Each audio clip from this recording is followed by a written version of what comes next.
Kuwait. We extend our sincere condolences and sympathies to the family of Ms. Pawa.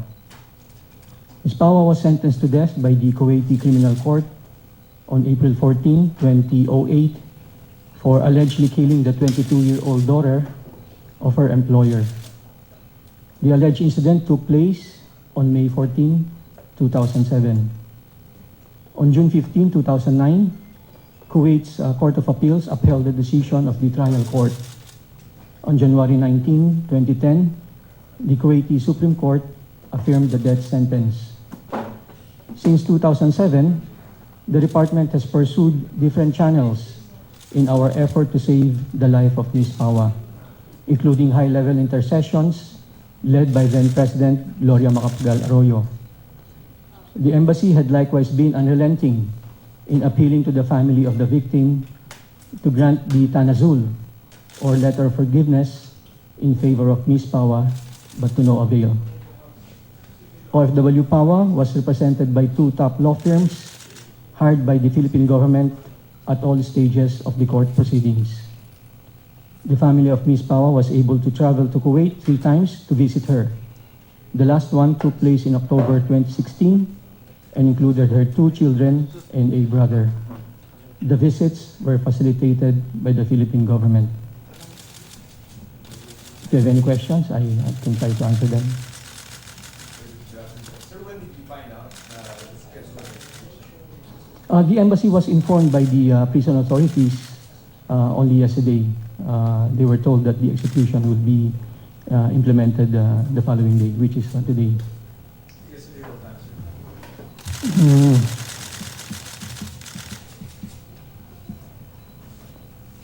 Afternoon. Sir, what time was she executed? Just before I went down, she was executed at 10:19 a.m. Kuwait time or 3:19 p.m. Manila time. Was there a last-minute appeal made by the government, and to which office did we address the appeal? Yes, the department and the embassy made last-ditch efforts to try to save her. The embassy made representations with the, Amir, the office of the Amir, while at the same time, the department called early this morning the charge of the affairs of the Kuwaiti embassy here in Manila. Was the president informed about this execution? The department has reported the case to the president. The palace is aware of this case. So what was the last, what were the last actions of our government in favor? What were the recent actions? Well, it's a continuing effort. We have exerted different efforts, including diplomatic, the embassy and the department, political,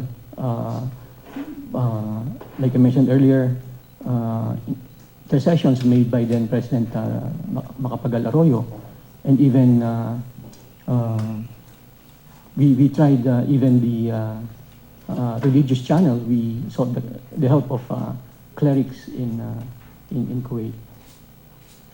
Sir, what's the reason? Can you make us understand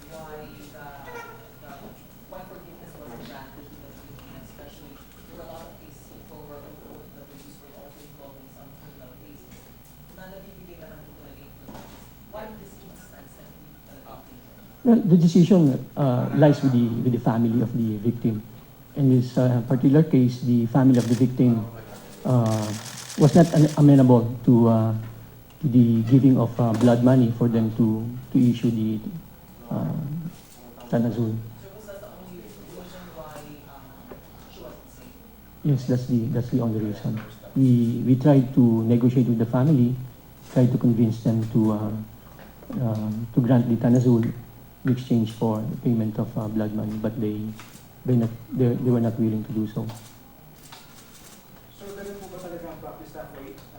Sasabihin na yung bansa na pinagalingan ng nasa level at hindi Iba-ibang practice, no? Hindi natin ma-generalize, no? Yung practice. But in this particular instance, we were informed only a day earlier. Sir, is this the first time that the Philippine has been executed in Kuwait? Is this the first time sa Kuwait? For a long time, the first time in a long time. We're not aware of that also there in the past 5-6 years. Sir, may mga Pilipino pa bang nasa death row ngayon sa Kuwait? Meron po ba? Yes, we have and we have lawyers to handle cases. That we have lawyers from the Ilan pa yung mga nasa death row? Ilan po? Ilan pa yung nasa death row sa Kuwait? objector. We'll get back to you with the figure. Sir, just Sir, Sir, how about her body?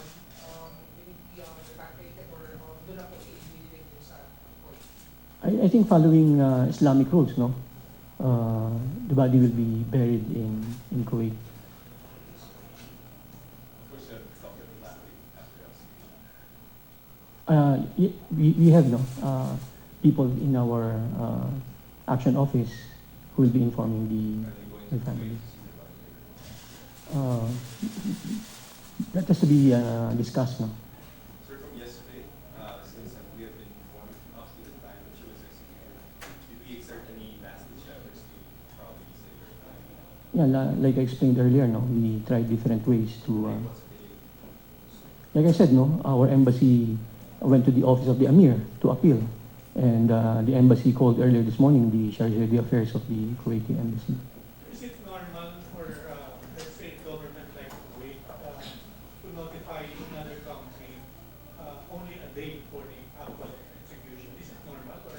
Well, like I answered the question earlier, no, may kanya-kanyang ways, no. But in this particular case, like I said, we were informed only yesterday. Sir, Migrant International criticized the DFA for not informing the family of Pawa immediately right after she found out that she would be executed. Kasi ang sabi ko ng kanyang kapatid, si Lieutenant Colonel Pawa, he only got the information that the execution would happen from her herself. Because I think things happen simultaneously, no. At the same time, the embassy was informed. OFW PA was also given a chance to call her family. So she was given a cell phone. She was given a cell phone by the prison authorities. So you were saying, sir, that the moment you found out also that she will be executed. She was already given the cell phone by the prison No, but authorities. she called them this morning at 5 o'clock. No, that was yesterday. That was yesterday. She called her family yesterday. Yesterday, 5 o'clock. Kahapon yun. So what assistance can will the government give to the Well, being I think, active OWA member, no, during the time of her conviction, I think she'll be entitled to OWA benefits. But it would be better maybe for OWA to address this question. Sir, may plano po ba na ibiyahe yung mga kamag-anak niya papunta sa Kuwait? Pwedeng i-discuss, no, but I cannot confirm at this point kung what will happen next. If there is such a request from the family, so we can assist. But following Islamic practice, no, the remains will be buried immediately. So Sir, were there any requests from her before she passed? May final requests po siya. well, wala namang. I think she left word, no, with her family to, I think, take care of her children. Sir, since it starts the year and under a new administration, when was the last time the DFA made an inventory of all cases pending? And when was the last time that Pawa's case was discussed? We regularly update, no, our kumbaga matrix, no, of OFWs in death row in different parts of the world, and we update the status of these different cases. And in the case of Pawa, we have been trying to negotiate the blood money. That's why we have been working on this since 2007. But I think the family refused and requested or demanded the implementation of the death sentence. That's why uh, well, the Kuwaiti government carried out the death sentence. Under DFA, how often do you conduct inventory of cases? Regularly, we are aware of all the cases on death row, and we know the status of each of these cases, whether in the trial process, appeals process, or they've already been affirmed by the Supreme Court and just waiting for the implementation. In that case, how many execution cases do we have? Are we looking at right now in terms of the nearest figures, the nearest time frame from now? Well, we cannot say no because some cases have been affirmed no by the Supreme Court. They've been there for several years without being carried out, and then suddenly they decide to carry it out. So we cannot say no which case would be which death sentence would be carried out. So Sir, kailan po yung huling pakikipag-ugnayan ng ating pamahalaan sa pamilya ni Lydia Cacha? I think this morning, no, our action office was able to talk to the family. Before na-inform kayo, sir, na i-execute na pala siya, prior, meron po bang huli? I think it's constant, no, but in 2016, October, we even facilitated the visit of the family to Kuwait. But in between, I think there constant communication. So sorry for belaboring the point, but after we got the information from the Kuwait government that she's scheduled to be executed, did we inform the family right after? This morning, we were able to talk to the family. Pero nga, the family found out first because simultaneous, no, the same time the embassy was informed, OFW Pawa was given a cell phone to call her family. Sir, was there any time at all during the negotiations na nagkaroon talaga ng coup? Because according to Lieutenant Colonel Pawa, he was told by one of the lawyers that in 2017, which is of course this year, na makakauwi na daw po si Lydia. So what happened along the way? Well, we were hoping, no, all along that the family of the victim will relent, no, and agree to the payment of blood money. But up to the last minute, we were hoping, but well, they didn't agree. Sir, was there any representation from the Department of Foreign Affairs during the execution of Ms. Pao? Was there ambassador data around during the execution? Yes, nandun ang embassy, no? That's why we were waiting for the confirmation. The very minute it happened, the ambassador called the DFA to report. Sir, sabi ni Colonel Pawa kanina, during the negotiation, may pumayag yung uncle ng family na yung blood money, ang tatayo nilang ng mosque sa Pilipinas at papangalan sa Pilipinas. Totoo po ba yun? Well, may ganong negotiation, no? But the final decision rested with the mother of the victim. How was he executed? Nasaan yun? How was he By hanging. Sir, sorry na. So, nauna yung family na nalaman from Zakasha. Kailan nila nalaman? Yesterday. Yesterday. Kahapon pa. Any other questions? Kung wala na, thank you very much. Ano lang, soundbite purposes lang. Do you think, sir, that had the family given the Blood money, the Tanazul. things would have been different for her? Definitely. So yun talaga yung next one. Yeah, that was the key, no? Maybe with the Tanazul, the death sentence would have been commuted to life imprisonment or term imprisonment. The year was Yeah, Sir, the family maintains her guilty. Pero ano po ang innocence, maintains her innocence. hindi po the family? The victim's family. The victim's family maintains the guilt of Pawa by not releasing a Tanzul. Pero ang position pa rin po ng Philippine government, she is innocent. Well, she went through the legal process, no? She was tried by a trial court.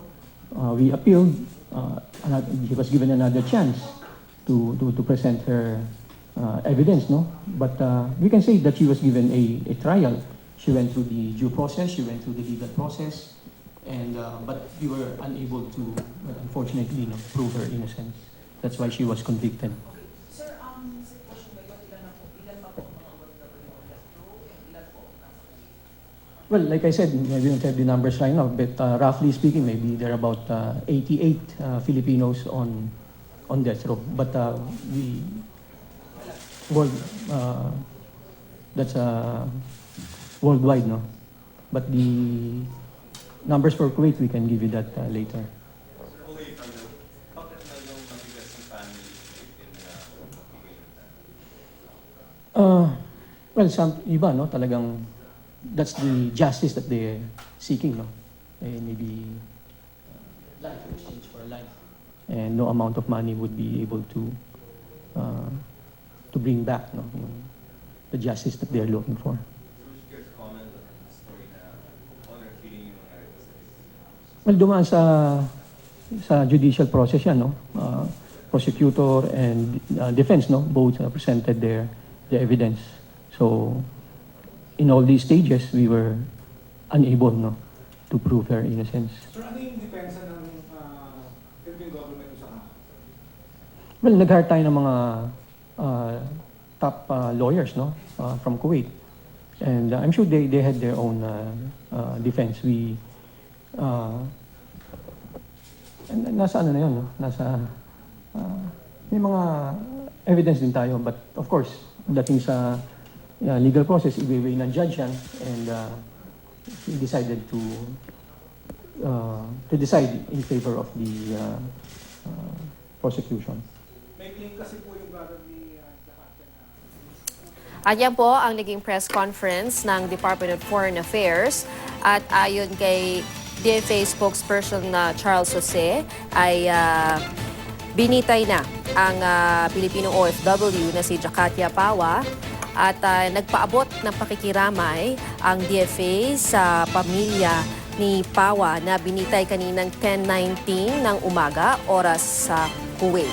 Ang kaso ni Pawa ay umano'y siya pinatay niya ang anak ng kanyang employer noong taong 2007. Tinanggihan naman daw ng pamilya ng biktima o kanyang employer ang blood money na inalok sa pamilya. Nagpapatuloy po ang press conference ng DFA ukol pa rin sa balita na binitay na po ang OFW na si Jakatia Pawa kaninang 10:19 ng umaga sa Kuwait. Sinasabing ito ang kauna-unahang pagkakataon na merong Pilipinang binitay sa Kuwait. At yan po ang ating live coverage. Tutok lang dito sa GMA News TV para oras-oras. Alam mo, ako po si Lala Roque. Magandang hapon.